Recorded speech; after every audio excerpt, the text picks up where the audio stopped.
Let's study about different types and uses or functions of verbs.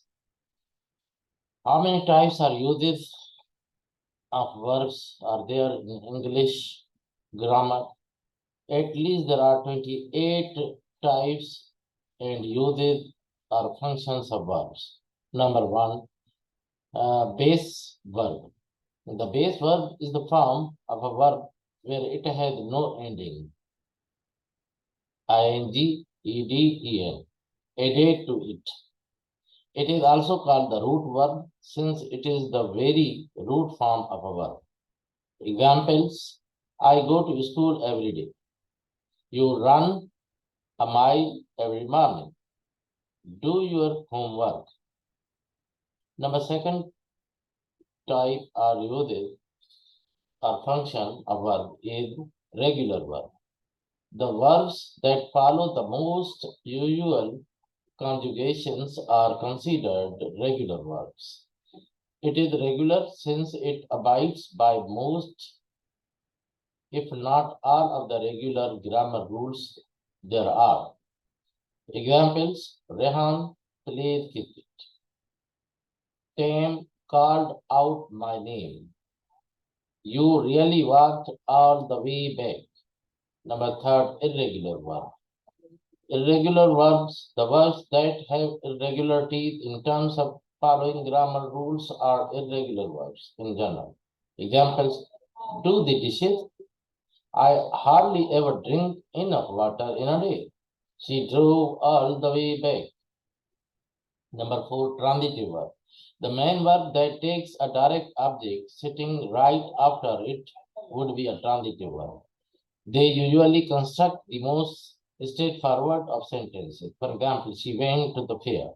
We don't like being called out loud in crowds. I love visiting my village home. Number five, intransitive verb. The main verb that does not take a direct object is specified right afterward, and rather there is an indirect one mentioned somewhere along the line is called an intransitive verb. These verbs often make the corresponding sentences incomplete. For example, I laughed. John ran. A gust of cold wind blew. A gust of cold wind blew.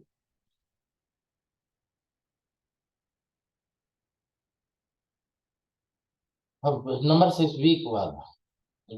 Weak verbs that end with D and T in their past indefinite and past participle form are weak verbs. There is a tendency to associate weak verbs with regular verbs, but not all weak verbs are regular verbs in the English language. For example, spend, spent, spent, walk, walked, walked. Number seven type is strong verb. Strong verbs are those in which the vowels in the verb stem changes from I to A, from A to U, in the present indefinite to past indefinite to past participle form of verbs. For example, ring, rang, rung, sing, sang, sung. Number eight, finite verbs. Finite verbs are the actual verbs that are called the roots of sentence. It is a form of verb that is performed by or refers to a subject and uses one of the 12 forms of tense and changes according to the number person of the subject. For example, Alex went to school. Robert played hockey. He is playing for Australia. He is one of the best players. Number nine, non-finite verbs. Non-finite verbs are not actual verbs. They do not work as verbs in the sentence, rather they work as nouns, adjectives, or adverbs. For example, Alex went abroad to play, infinitives. Playing cricket is his only job, present participle, playing. I have a broken back, past participle, broken. Walking is a good habit, Gerald. Number 10, action verbs. Action verbs indicate what the subject of sentence performs. Action verbs can make the listener, reader feel emotions, see scenes, more vividly and accurately.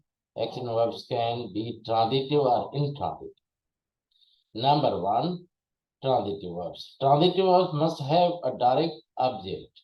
A transitive verb demands something, someone to be acted upon. For example, I painted the car. The verb paint demands an object to be painted. She is reading the newspaper. The verb read asks the question, what is she reading? The answer is the object. Intransitive verb. Intransitive verb does not act upon anything. They may be followed by an adjective, adverb, preposition, or a other part of speech. For example, she smiled. The verb smile cannot have any object since the action of smiling does not fall upon anything or anyone. I wake up at 6 a.m. No object is needed for this verb. Number 13. Linking verb. A linking verb adds details about the subject of a sentence. In its simplest form, it connects the subject and the complement. That is the words that follow the linking verb. It creates a link between them instead of showing action. Generally, linking verbs are called to-be verbs, which are is was verb. However, there are some other verbs that can work as linking verbs. Those verbs are act, feel, remain, appear, become, seem, smell, sound, grow, look, prove, stay, taste, turn. For example, in sentences, she appears ready for the game. She is ready for the game. The food seemed delicious. The food was delicious. You look happy. You are happy. Number 14, auxiliary verbs. Auxiliary verbs are also called helping verbs. An auxiliary verb extends the main verb by helping to show time, tense, and possibility. The auxiliary verbs are to be verbs, have, and do. They are used in the continuous, progressive, and perfect tenses. Linking verbs work as main verbs in the sentence, but auxiliary verbs help main verbs. Do is an auxiliary verb that is used to ask question, to express negation, to provide emphasis, and more. For example, Alex is going to school. They are walking in the park. I have seen a movie. Do you drink tea? Don't waste your time. Please do submit your assignments.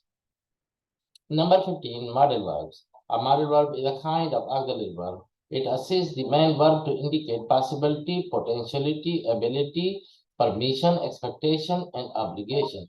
The model verbs are can, could, must, may, might, are, to, shall, should, will, would. Example, I may want to talk to you again. They must play their best game to win. She should call him. I will go there. Number 16, reflexive verb. When the subject and the object are the same and the verb reflects on the subject, that is the reflexive verb. These verbs are often used with reflexive pronouns like myself, himself, herself, itself, etc. Example, he has done it himself. I will watch it myself. Number 17, ergative verb. Ergative verbs can be used as the transitive and intransitive verb. They are also called labile verb in English. Examples, the door opens, intransitive. I open the door, transitive. The bell rang, intransitive verb. She rang the bell, transitive verb. Number 18, phrasal verb. An idiomatic phrase consisting of a verb and another element, most likely an adverb or a preposition, is called a phrasal verb. For example, she broke down in tears.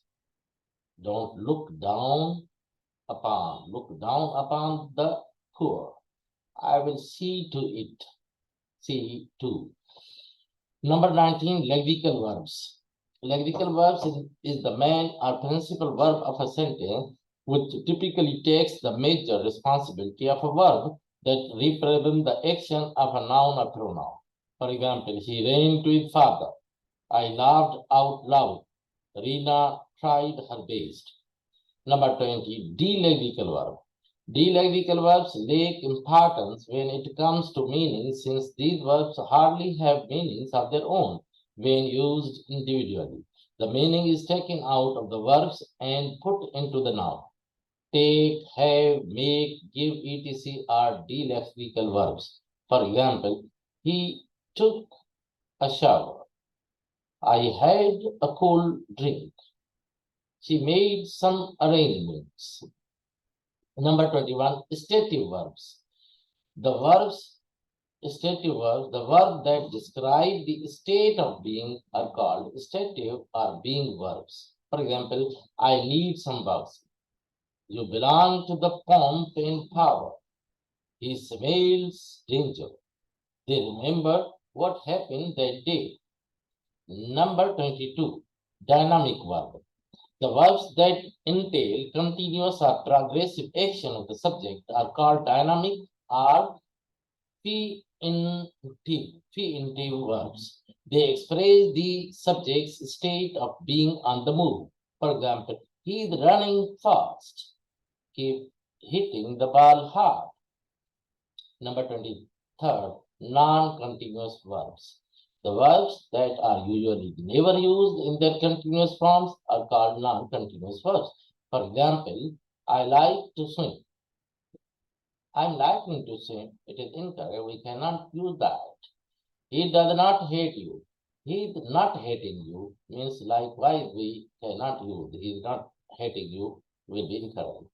Intensive verb, the verb that focus intensely on just the subject are called intensive verbs. Intensive verbs are also called linking or copular verbs. Example, you seem happy.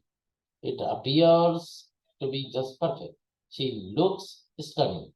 Number 25, extensive verbs. All the verbs that do not focus intensively on just the subject is the intensive verbs of the sentences are called extensive verbs. For example, he loves her. She runs too fast. Ron sails fish. 26 participle. 26 types participle. A participle is the verb form where they retain some of the characteristics and functions of both verbs and adopt those of the adjectives. For example, number one, this may be divided into three. Present participle, we use verb plus ing form. Cycling is a well-rounded exercise. Smoking is injurious to health. Second, past participle. I have taken a hint. Past participle, having plus past participle. Having said that, I was quite worried. Number 27, gerund. The verbs having ing endings that function like nouns in sentences are called gerunds. For example, again, smoking is injurious to health. Walking is good for health. I love swimming. Number 28, infinitive. The two plus verb forms where the verbs are at their base are stem form, while the function is nouns, adjectives, or adverbs instead of verbs. For example, I wanted to help you out. Are you trying to go there? I just love to flaunt my new Ferrari. Yes.